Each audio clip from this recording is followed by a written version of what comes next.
क्या ईरान परमाणु विस्फोटक का इस्तेमाल करके इजराइल के ऊपर हमला करने वाला है?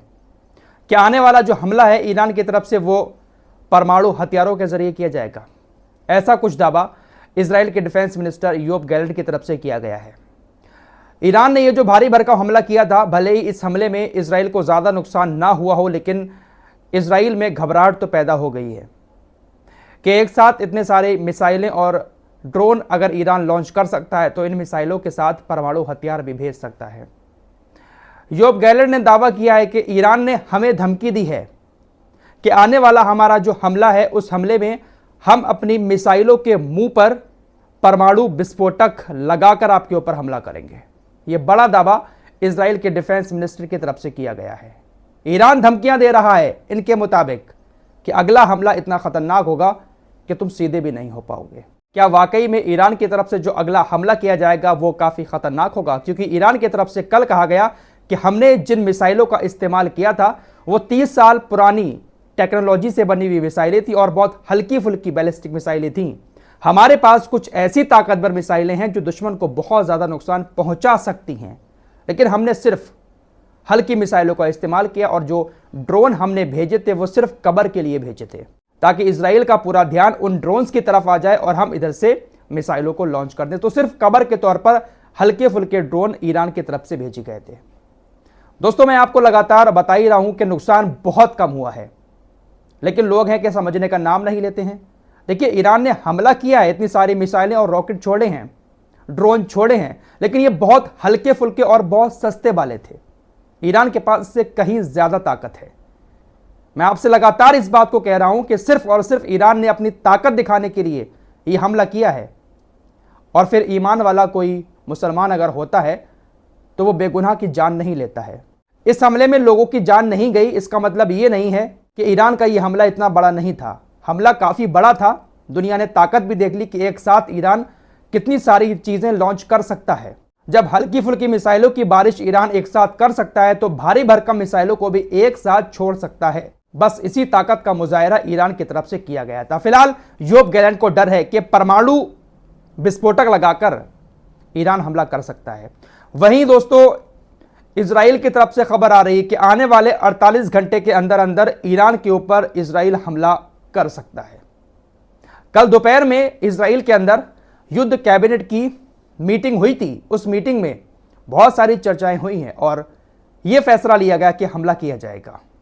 जो बाइडेन ने बहुत ज्यादा समझाया नेतन्याहू को कि तनाव मत बढ़ाओ, आपको ज्यादा नुकसान नहीं हुआ है, लेकिन नेतन्याहू कह रहा है कि नहीं, हमला तो करेंगे। आने वाले 48 घंटे में इजराइल की तरफ से रिएक्शन दिया जाएगा।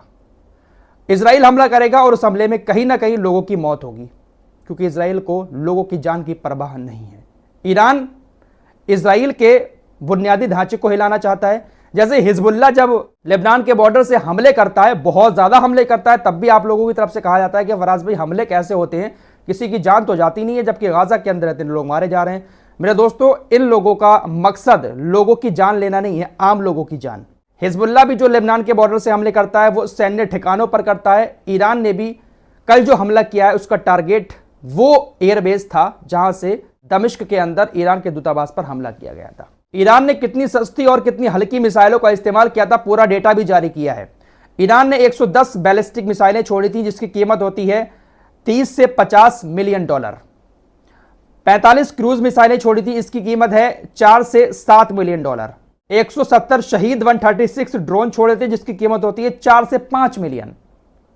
100 से ज्यादा ड्रोन आए थे और ये ड्रोन सिर्फ 4 से 5 मिलियन डॉलर के थे। तो आप इससे अंदाजा लगा सकते हैं कि कितने सस्ते ड्रोन ईरान की तरफ से छोड़े गए थे। वाकई में ये कवर था, सारा ध्यान उन ड्रोन्स पर था, इसीलिए तो इजराइल ने उन ड्रोन्स को अपने बॉर्डर के अंदर घुसने से पहले ही मार गिराया, क्योंकि ताकतवर नहीं थे। कुल मिलाकर ईरान ने इस हमले में 38 से लेकर 62 मिलियन डॉलर तक का खर्च किया। कितना? 38 से लेकर 62 मिलियन डॉलर तक का सिर्फ छोटा सा खर्च किया, और उसके बदले में अमेरिका और इजराइल समेत तमाम देशों ने तकरीबन 100 अरब डॉलर खर्च कर दिए।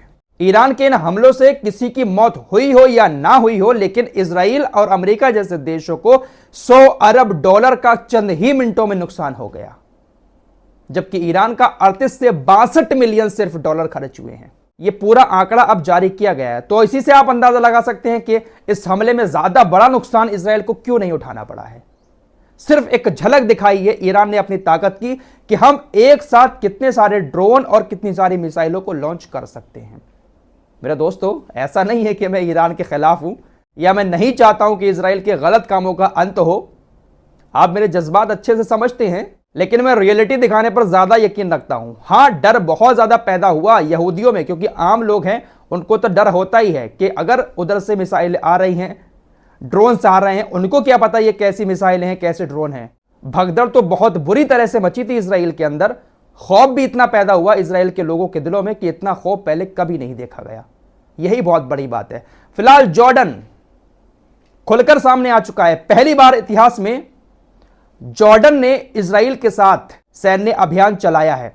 इजराइल के बाद जॉर्डन ही एक ऐसा देश निकला जिसने सबसे ज्यादा ईरान की मिसाइलों को और ड्रोन्स को हवा में मारा है। इजरायली मीडिया की बहुत सारी रिपोर्ट्स के मुताबिक अमेरिका के कहने पर सऊदी अरब भी इस मिशन में शामिल हो गया था और इजराइल को बचाने के लिए ईरान की बहुत सारी मिसाइल और ड्रोन को इंटरसेप्ट करने की कोशिश की। अमेरिका के कहने पर पाकिस्तानी सीनेटर मुश्ताक ने जॉर्डन के किंग अब्दुल्ला को देशद्रोही का बेटा बताया। इसका बाप भी बहुत बड़ा वाला था। 47 साल इसने जॉर्डन पर राज किया था। इनका बाप भी यहूदियों का गुलाम था और ये भी यहूदियों के गुलाम बनते हुए इस तरह से उनका साथ दे रहे हैं। ईरान के सुप्रीम लीडर अयातुल्ला खामेनी ने एक बार फिर से ललकारते हुए कहा है कि यरूशलेम मुसलमानों के हाथ में होगा और मुस्लिम जगत फिलिस्तीन की आजादी का जश्न मनाएगा। इंशाअल्लाह ऐसा ही होगा। सऊदी अरब के एक अधिकारी ने बड़ा हैरान करने वाली बात कही है। सऊदी अरब का ऑफिशियल कहता है कि भाई, हम गाजा के युद्ध शुरू होने से पहले इजराइल के साथ नॉर्मलाइजेशन करने वाले थे, अपने रिश्तों को सुधारने वाले थे। अमेरिका हमें मिला रहा था। यह चीज ईरान को अच्छी नहीं लगी, इसलिए ईरान ने गाजा के अंदर युद्ध की साजिश रची ताकि हम इजराइल के साथ नॉर्मलाइजेशन ना कर पाए। ईरान एक ऐसा देश है जो आतंकवाद को बढ़ावा देता है और इसको बहुत पहले रोक दिया जाना चाहिए था। इस तरह की बातें अधिकारी की तरफ से कही जा रही हैं और इजराइल का कल जो साथ दिया है इन लोगों ने, ईरान की मिसाइलों को, ड्रोन को रोकने की कोशिश की है, इसको लेकर इसने कहा कि देखिए, अगर सऊदी अरब के हवाई क्षेत्र में कोई भी संदिग्ध चीज आएगी तो उसको रोकने का हमारे पास अधिकार है और हमने यही किया। हमारे हवाई क्षेत्र में मिसाइलें या ड्रोन आ रहे थे, वो संदिग्ध लगे हमें और हमने उसको मार गिराया। तो जब अपना ही दगाबाज हो तो कोई कैसे जीत सकता है। मैं आपसे बहुत पहले से कहता आया हूं, ईरान का साथ कोई नहीं देगा। ईरान ने यह जो हमला किया था, इसमें ईरान का मकसद किसी की जान लेना नहीं था, सिर्फ और सिर्फ अपनी ताकत दिखाना था और इजराइल के बुनियादी ढांचे को नुकसान पहुंचाना था। ईरान आगे भी कोई हमला करेगा तो आप इस बात की उम्मीद ना रखें कि उसमें ईरान आम लोगों की जान लेगा। आम लोगों की जान लेना ये कोई जीत नहीं होती है और ना ही ये युद्ध होता है। इजराइल कोई युद्ध थोड़ी ना कर रहा है, वो तो गाजा के लोगों को दुनिया से ही मिटा देना चाहता है। फिलहाल इस रिपोर्ट में इतना ही। कुछ और खबरों के लिए हमारे चैनल को सब्सक्राइब करें। जल्दी मिलते हैं एक और नए वीडियो के साथ। तब तक के लिए अपना ख्याल रखिए।